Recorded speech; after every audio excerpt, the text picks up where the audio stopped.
All right. Well, I'm here today. I'm just going to give a shop update. What I kind of all the projects I got going on. I had that show last weekend on Saturday and Sunday. It was a really good show. There were a lot of people there, but a lot of the time got rained out. Everything got wet Saturday, late afternoon Saturday and early morning Sunday. It was raining, but it ended up being a really good show despite that. Matter of fact, the last bowl I did on YouTube, the Flaming Box Elder Bowl with all the bug holes and stuff through it, it was sold by noon on Saturday. So it was a good thing. But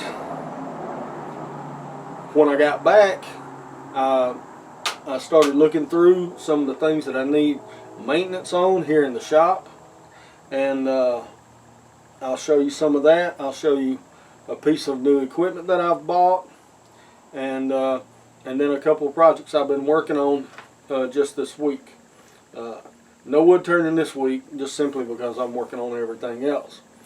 But first of all, yesterday I went to Cartersville to Todd Cheney's house. He sent me a text the day before showing me this huge maple log that he had. Well, it's about a 24-inch diameter, and it's all ambrosia. Okay, and actually he's got like 3 or 4 of those logs. It's all ambrosia. Some guy called him. He had cut the tree down last week, and he called Todd, and Todd went up there and got all the logs and took them back to his sawmill and asked, was showing them to me in text message. I was like, hey man, I want to see you saw that up. I've got to see this. So he was sawing it yesterday afternoon, so I went up and watched him saw it, and here's a couple of clips from that. I'll show you a couple of clips from that. But then we're going to get right into these other projects I'm working on, and I've got another show in 6 weeks, so I really got to get on it and replace, some of the stuff that I sold this weekend. So anyway, I'll go ahead and show you a really short video where we were cutting up that log and how beautiful this wood was. My camera, I wasn't going to make a video at first, so I was using my phone, and when I would look down, I don't know, for some reason the phone oriented the picture upright. I can't stand that. I hate watching videos like that, but I may be able to edit some of that out. But anyway, here's those clips, and I'll be right back after that.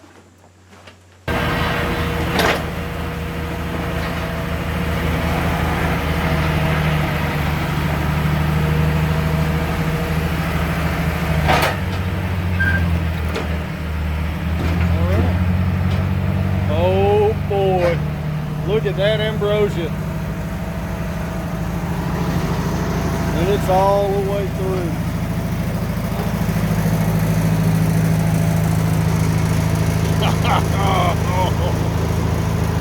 Ooh, Lord. That brother is on the truck.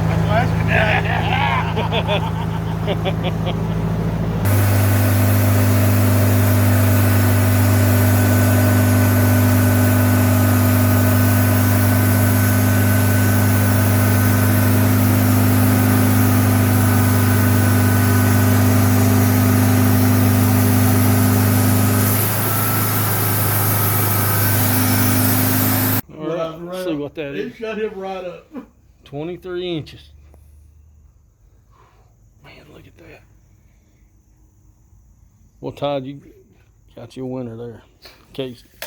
Pretty. Now, was that not a beautiful, beautiful log? We only cut one. He's still got 2 or 3 more of them left. But a couple of things I brought home from it. when we got to the pith, he cut the entire pith out of it. And then we stood it up and cut bowl blanks off of one side and cut bowl blanks off the other side. And this was one of those. We got 10 inches on one side of the pith, and it was a little bit shorter on the other side. But this is a piece that we cut. The pith was right about here. So we had this, we had the pith, and then we had another block like this on this side. So that's how he's cutting the bowl blanks out of that. They're about 4 inches thick, and they'll be, these on this side of the tree will be about 10 by 10. But it's ambrosia all the way through. You can see we've got anchor seal on this log, but you can see how the ambrosia goes all the way from one end to the other and all the way through. It's beautiful. But that's soaking wet. I mean, my arm's wet now from just holding it. But I will be turning that probably in a week or two. Now, I got this piece. This piece here is just from a slab, and I think I'm going to try to make a turned charcuterie board out of it. But look at that. Look at the ambrosia in that. That's beautiful. And if I do, I'll put that on YouTube also. I may have to wait for that one to dry, but it shouldn't take it long. It's only about 1.25 inches thick, and it's maybe 2 inches on the other end. But the other piece is up here on the hill, and I will show you that right now. Alright, we're up here at the log pile now, and I've got this piece here that we cut. Now this was right out of the pith. This piece here, it was straight from the pith. You can see right here where the pith was. So you know, a lot of times we throw this stuff away or burn it or something like that, but me and Todd both thought that there might be some good wood in that. It's definitely got ambrosia all the way up and all the way through this piece.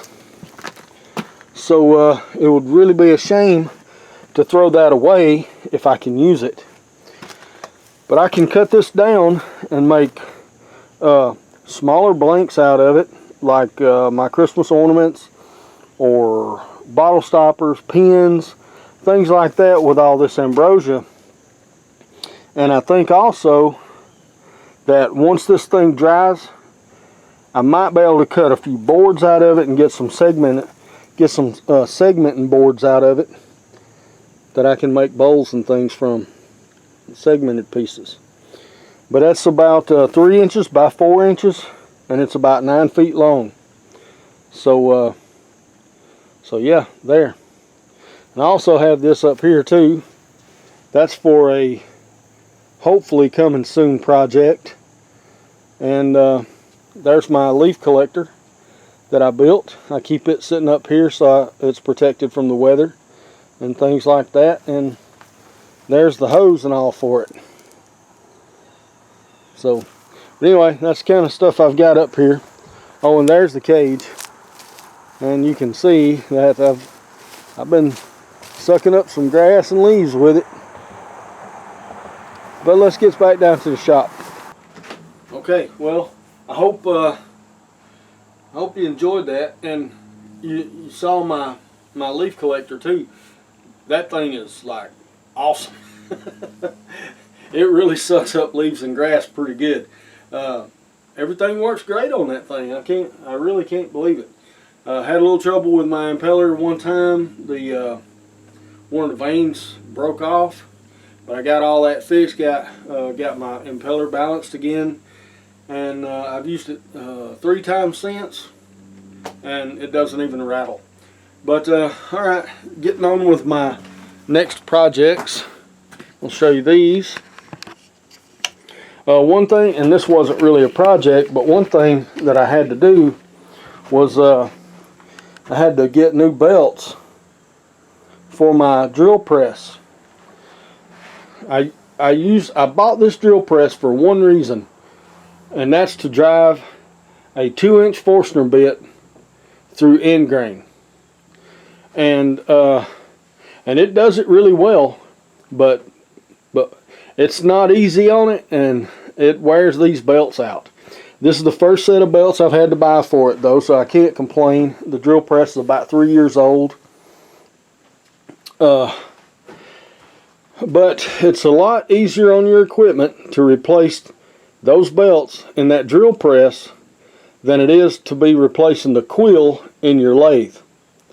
So running these Forstner bits and things and driving bits with your tailstock can be very hard on your tailstock. My other lathe, I replaced the quill twice along with the hand wheels.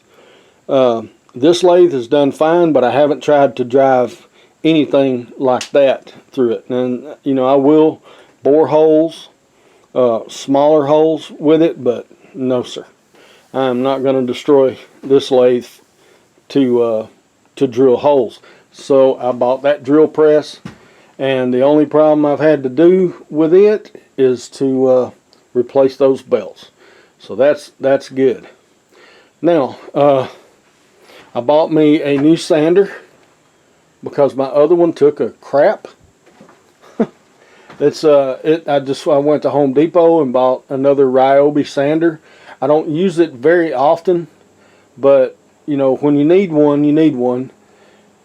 And my old one had got to where it vibrated a lot when I was trying to sand on it and putting a little pressure. You start putting pressure on it and it just starts shaking. So it ended up over here on the bench, and I just started salvaging it the other day, actually yesterday. But anyway, you can see here when I spin, you can see it as it shakes. Well, when you put pressure on it, it would shake real bad. And but anyway, I took the motor out of it, and that motor is going to be my new sharpening station as soon as I get some plans drawn up for it. Because I really like my other sharpening station. It's around here. I had to take it down off the bench, but I use it every day here. You can see it here. Like I say, I use it every day. The only reason it's under the bench right now is because I don't have room to put it up here anymore. So this is, my new one is going to be basically the same design. It's just going to have to be larger because this motor is so much bigger. But on my old one, I built a fan to go on the bottom, but this one already has a fan built onto it.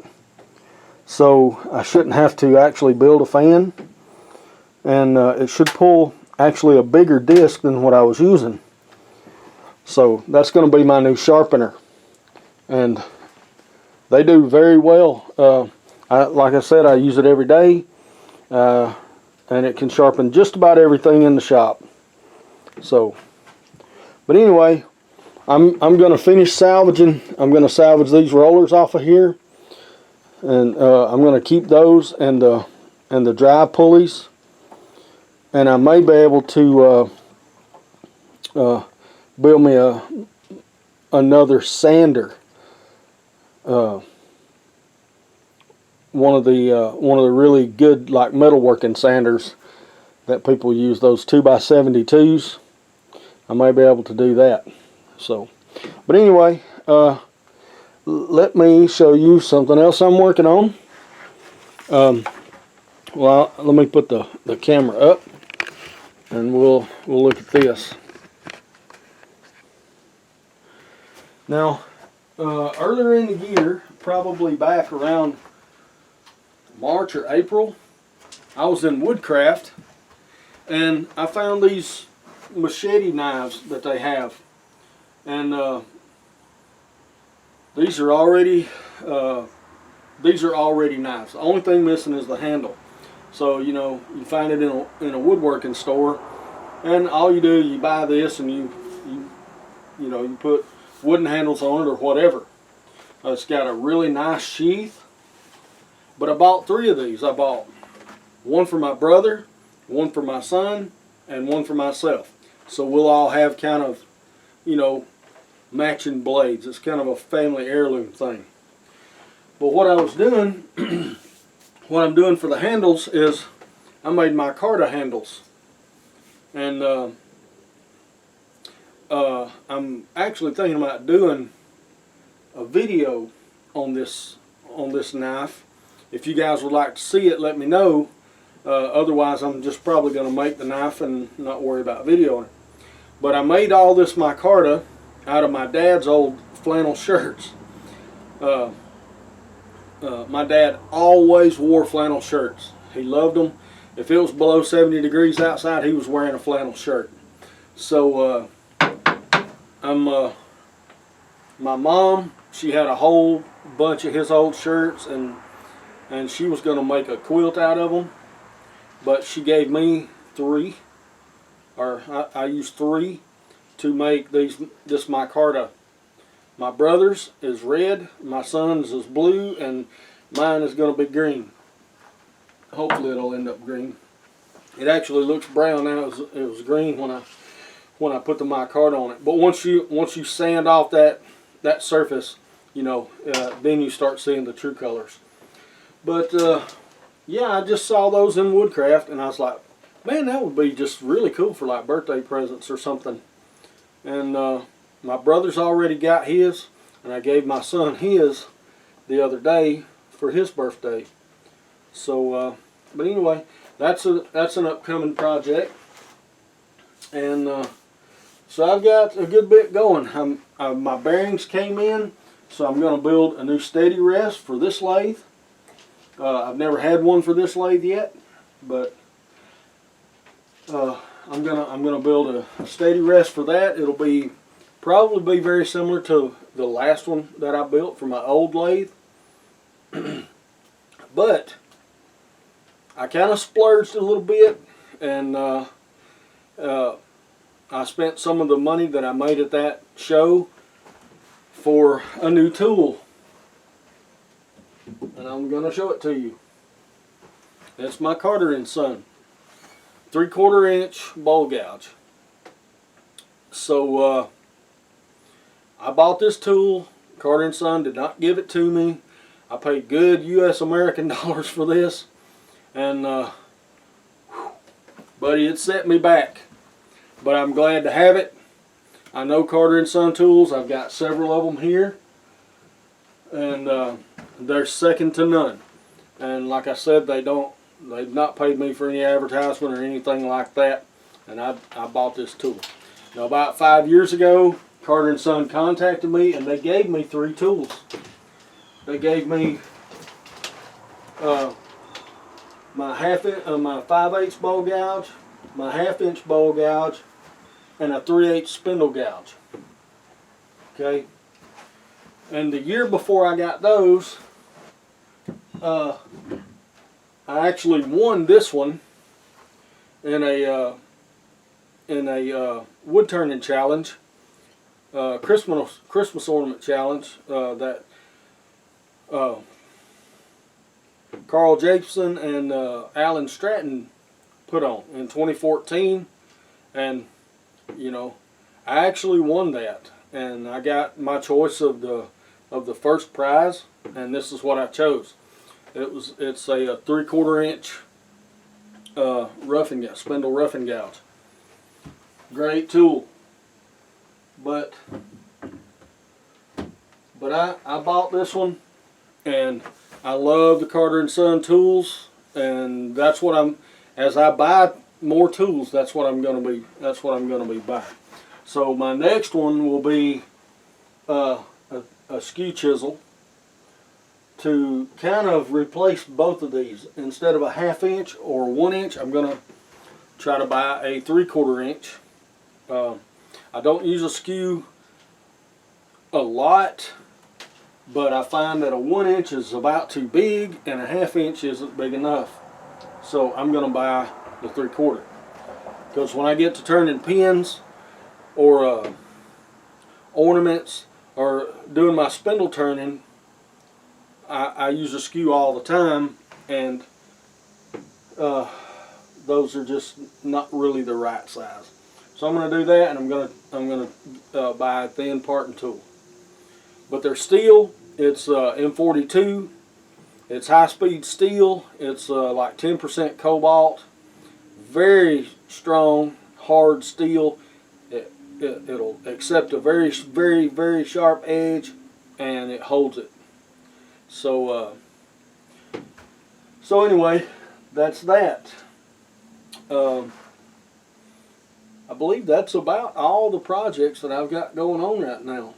Except, but once I get some of this stuff done, I've really got to get back into turning for this next show. Like I said, it's about 5 weeks from now. So I've got a lot to get done in 5 weeks. You know, not to mention my yard. I've got to get my yard cut. It's been raining for a week. It's finally let off and got a beautiful day outside, but you can't cut the grass right now. It's just too wet. So, but anyway, that's the stuff that I've got going on. And if there's any of these projects that you think you might be interested in seeing, just let me know in the comments, and I'll show these projects if you guys are wanting to watch them. So anyway, I hope you all have a nice day, and we'll see y'all down the road.